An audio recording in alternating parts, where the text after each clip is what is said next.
پھر اسی طرح کچھ لوگوں کو تبلیغ کرنے کی بڑی جلدی، لقمہ دینے کی بڑی جلدی۔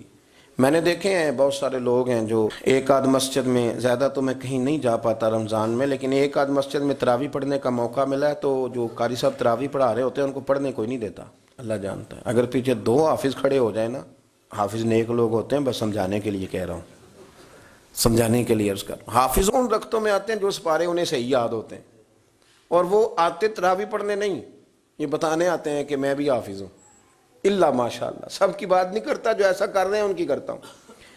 اب وہ قاری صاحب کو چلنے نہیں دیتے۔ لقمہ دینے کا مزاج یہ ہونا چاہیے کہ انہوں نے اگر کہیں وہ آیت بھولے ہیں تو ان کو پیچھے جانے دے، دوبارہ سے پڑھ کے آتے ہیں، اگر وہ پڑھ کے آ جائیں گے تو پٹری پہ صحیح چڑھ جائیں گے۔ اب وہ قاری صاحب ابھی بیچارے پورے بھولے بھی نہیں اور پیچھے سے لقمہ۔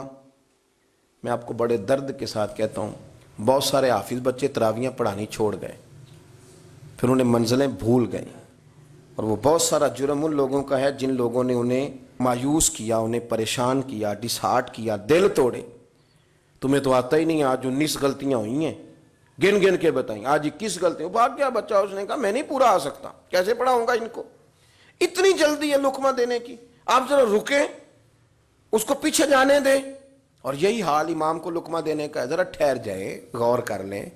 یہی حال بعض لوگ تبلیغ کرتے ہیں تو ان کا بھی یہی اشر ہوتا ہے۔ میں آپ کو اپنی ذاتی بات بتاتا ہوں، میں خاصا میری طبیعت خراب رہنے لگی ہے، بہت سارے معاملات، جو آدمی آ گیا نا چل کے، اس کو جلدی ہے، وہ کہتا ہے میں نے واپس جانا ہے، ان کو بلائیں۔ اچھا کبھی کبھی یوں بھی ہوتا ہے، مجھے بہت ساری نماز کرسی پہ پڑھنی پڑتی ہے، جو میرے قریبی دوست ہیں وہ سمجھتے ہیں کہ میری ٹانگ پوری کی پوری متاثر ہو گئی الرجی کے ساتھ، میں تکلیف میں ہوں۔ اب وہ ایک جگہ میں کھانا کھا رہا تھا، اب میں چونکہ بیمار ہوں، میرے زخمی ہیں دونوں پیر، تو میں ٹانگ میں نے ایک بچھائی نہیں، میں آلتی پالتی مار کے، چوکڑی مار کے تو کھانا کھانے لگا، تو ایک بندہ دوڑ کے آیا، کہندا پیر صاحب اساں تہاڈے کو دین سیکھنا ہوندا ہے، سنت دے مطابق وہ۔ میں کیا خدا دے بندے، تو ذرا جلدی کیتی، تھوڑا ٹھہر کے تبلیغ کرتا نا تو میں تجھے بتا ہی دیتا۔ میں نے پاؤں سے موزے اتارے، جرابیں اتاری، تو 2 جگہ سے خون نکلنے لگا۔ پھر وہ بڑا پریشان ہوا، کہنے لگا مجھ سے غلطی ہو گئی۔ میں نے کہا غلطی نہیں ہوئی، ذرا جلدی کر دیا آپ نے، بات آپ نے ٹھیک کی لیکن کرنے میں ذرا جلدی کی۔ تبلیغ کا اور بھی سٹائل ہے، کسی کو بات سمجھانے کا طریقہ اور بھی ہے، کسے باشد کہہ کے بھی کام ہو سکتا، ہم ذرا جلدی کی۔ او خدا کے بندے، آپ پوچھیں تو صحیح، یقین کریں کبھی کبھی میں کرسی پہ مجھے نماز پڑھنی پڑتی ہے تو میرے آنسو نکل آتے ہیں کہ یا اللہ مہربانی فرما، مطلب یہ تکلیف ہے تو یہ ٹھیک ہو جائے، بندہ کم از کم جو ہے وہ اپنی جماعت کے ساتھ آئے۔ لیکن بہت سارے سنگی جلدی کرتے ہیں اور محسوس ہوتا ہے کہ جبر کر گئے، ان کو ایسا نہیں کرنا چاہیے تھا، تھوڑا غور کریں۔ تو میرے عزیز، لقمہ دینے میں بھی جلدی، بات بتانے میں بھی جلدی، بڑی جلدی ہے، بس مجھے پتہ چل گیا یہ بات ٹھیک نہیں۔ میں اکثر دوستوں سے کہتا ہوں، آ کے مسئلہ پوچھتے ہیں، کہتے ہیں ہمارے محلے کا امام یہ کام کرتا ہے، تو میں کہتا ہوں مجھے تو پورا پتہ ہی نہیں وہ کیا کرتا ہے۔ اب آپ جائیں گے اور جلدی نہ کریں، اس کی مجبوری بھی سمجھیں، وقت دیں چیزوں کو، ورنہ آپ خراب کر دیں گے معاملات، آپ خراب کر دیں گے معاملات کو۔ سنو، نماز امام کے پیچھے پڑھنی ہے تو امام کے پیچھے پڑھنی ہے، پھر اس سے آگے بڑھ کے پڑھی جا سکتی؟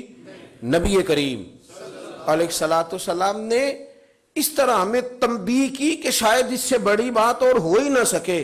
فرمایا جو امام سے پہلے رکوع میں چلا گیا، جو امام سے پہلے سجدے میں چلا گیا، جس نے امام سے سبقت کی، صحیح ستہ کی روایت ہے، اللہ کے رسول فرماتے ہیں اس کا وجود انسان کا ہوگا لیکن چہرہ اللہ گدھے کا بنا دے گا۔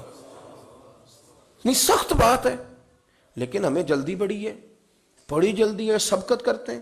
امام نووی رحمۃ اللہ علیہ فرماتے ہیں کہ ایک محدث تھے، ان کے پاس لوگ حدیث پڑھتے تھے اور ان کا علم معروف تھا، پر وہ جتنی دیر پڑھاتے تھے چہرہ چھپا کے پڑھاتے تھے۔ تو ایک شخص نے بڑا ان سے پڑھا، جب جانے لگا تو کہنے لگا استاد جی چہرہ ہی دکھا دیں، تو انہوں نے چہرہ اٹھایا تو پریشان ہو گیا، یوں لگ رہا تھا جیسے انسان کا نہیں گدھے کا چہرہ ہے۔ تو وہ رو پڑے، کہنے لگے میں بھی روز معافیاں مانگتا ہوں، تو بھی دعا کرنا۔ یہ حدیث میں نے پڑھ لی تھی کہ امام سے سبقت نہیں کرنی چاہیے، یہ حدیث میں نے پڑھ لی تھی، لیکن میں نے سوچا کہ ابھی صحت دیکھتا ہوں، غور کرتا ہوں، کہیں شبہ ہے تو بس مجھ سے سبقت ہو گئی، تو پھر اللہ تبارک و تعالیٰ نے مجھے سزا دی ہے۔ دعا کرو اللہ ہم سب کو نجات عطا فرمائے اور اللہ تعالیٰ درگزر والا معاملہ کرے۔ لیکن ہمیں بڑی جلدی ہے، اس جلدی سے ہم نے خرابی کر دی لوگوں میں، بڑے بڑے معاملات تھے جن کو گڑبڑ کر دیا، بڑی بڑی چیزیں تھیں یار لوگوں نے ڈیوٹیاں کی تو جم کے کی، 50 سال تک لوگوں کی خدمتیں ہیں ایک ایک ادارے کی، لیکن اجر کا کوئی طلب ایک بار بھی سوال نہیں کہ میری اتنی نوکری ہو گئی. لیکن ہمیں تو بڑی جلدی ہے، ہم بھاگتے ہیں اور ہماری خواہش ہوتی ہے کہ فتح بھی جلدی ہو، کامیابیاں بھی جلدی ہو، مال ڈالا ہے تو پھر اس کا نفع بھی جلد بازی نہیں کریں. جلد باز آدمی خطا کھا جاتا ہے. تھوڑا وقت دیں، چیزوں کو سنبھلنے میں ٹائم دیں.